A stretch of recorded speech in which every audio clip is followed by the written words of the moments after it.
Choosing our favourite Disney movie's easy. We all have that one that instantly resonates with us. And mine's The Lion King.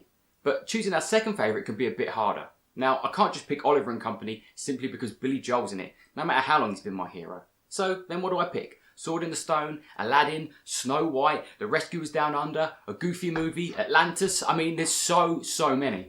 But then I find myself watching Beauty and the Beast and that music kicks in. La da da da da da da da da da da. La da da da da da da da da. And I'm like, oh yeah, that's it, that's the one.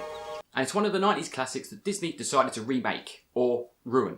And it's basically the same movie, except all the magic and charm's gone, Belle can't sing, Lumiere is Scottish, and LeFou is a homosexual. No. And there's no reason to see it, because the original's got enough rape, death, and drag to go around. So, like every other 90s Disney classic, we get a game to accompany it. Beauty and the Beast for the Snooper Nintendo from Hudson Soft.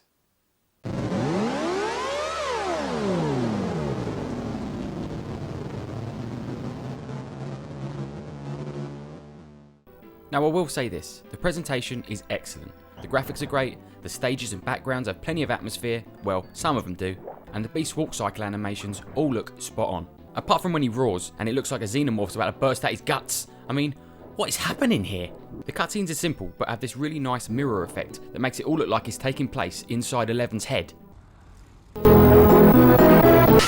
And with all that being said, let me tell you that everything else in this game fucking stinks. As soon as you start controlling the Beast, the game immediately falls apart.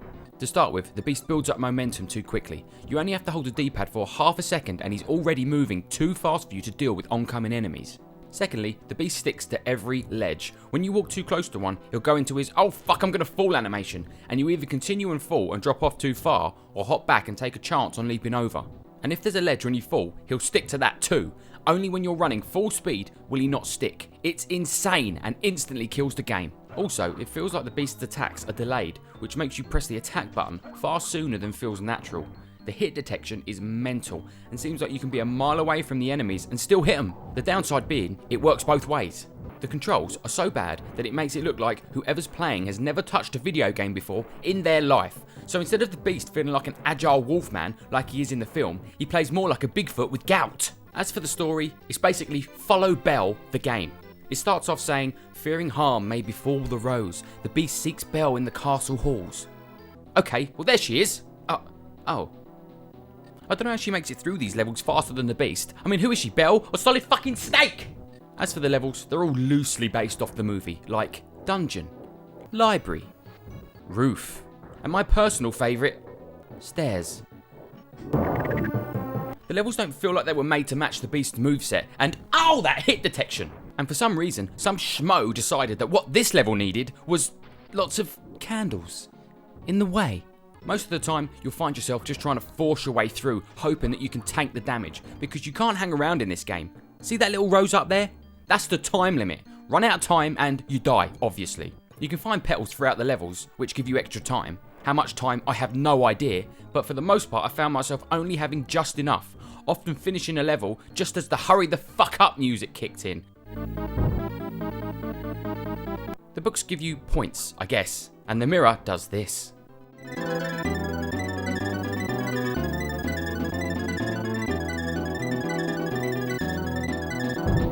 Fantastic. I get to see where I'll be in 5 seconds, or where I would have been if I didn't touch the bloody mirror. Cosmic. And through the woods, through the woods, through the wood, through the wood, through the woods, through the woods, through the woods, razor sharp ones. Through the woods, through the woods, through the through the woods, through the woods, through the fucking woods, through the woods. These are the worst set of stages in the game. The Beast's shitty controls reach fever pitch. Oh, you absolute numpty!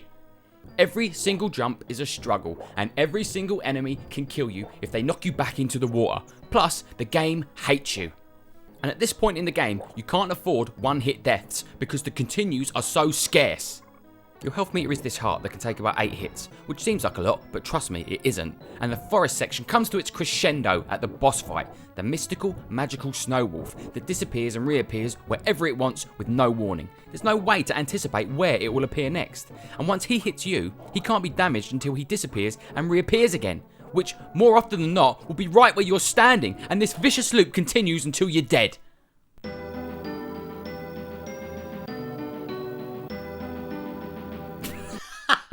Oh fucking hell, that game over screen. I would be mad, but that's kind of funny. The way he looks up like, so this is what I get for trying to be a better beast, is it? All the boss fights in this game, of which there are only 4, and one they use twice, are borderline broken. Not only do you have to worry about the shitty hit detection, but you're also against the clock. Fucking hell! So I make my way back to the Snow Wolf, which took me another 45 fucking minutes because this game has no save feature or password system. So you either beat it there and then, or not at all. But luckily, this time, I beat it.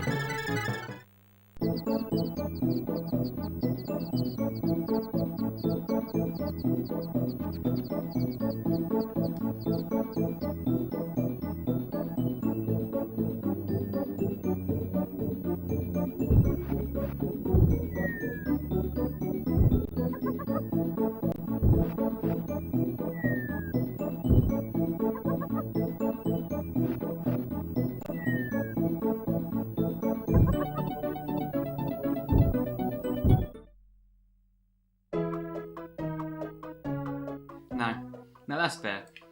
I should lose a life because I dropped a snowball thrown by some French hussy. I thought it was just a mini game, but no. You fail to catch 3 snowballs and you lose a continue. And let me tell you, catching them ain't easy. And it's not just one screen either. Belle throws like 30 snowballs over 3 screens. I mean, fucking hell, do you think that's enough? As for the music, what's the one song you'd expect to be in a Beauty and the Beast game? Be our guess, right? It's one of the most famous Disney songs of all time. Nowhere to be seen or heard. But every other song is there, plus some originals.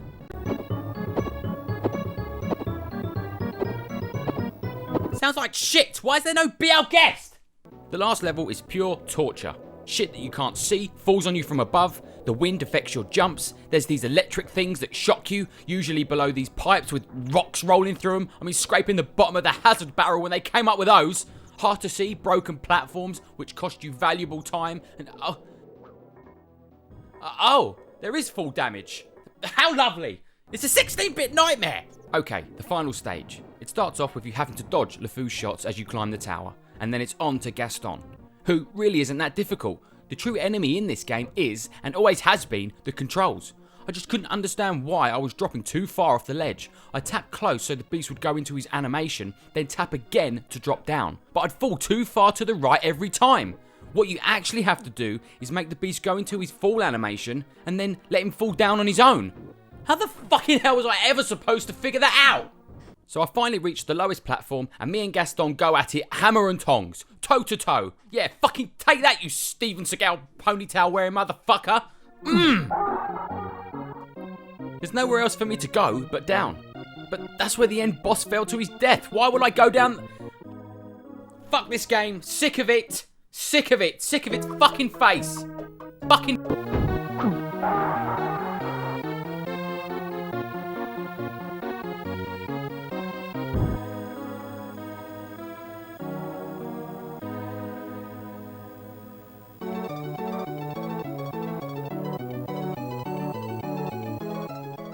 Oh, so you're supposed to fall down. Well, how about a fucking courtesy arrow, Hudson Soft? Well, that was Beauty and the Beast for the Super Nintendo. A frustrating, unfair, miserable testicle wart of a game. Now, it could have been good. It was almost there. Had it been made by Capcom or Konami, it could have been a classic. But as it stands, who could ever learn to love a beast?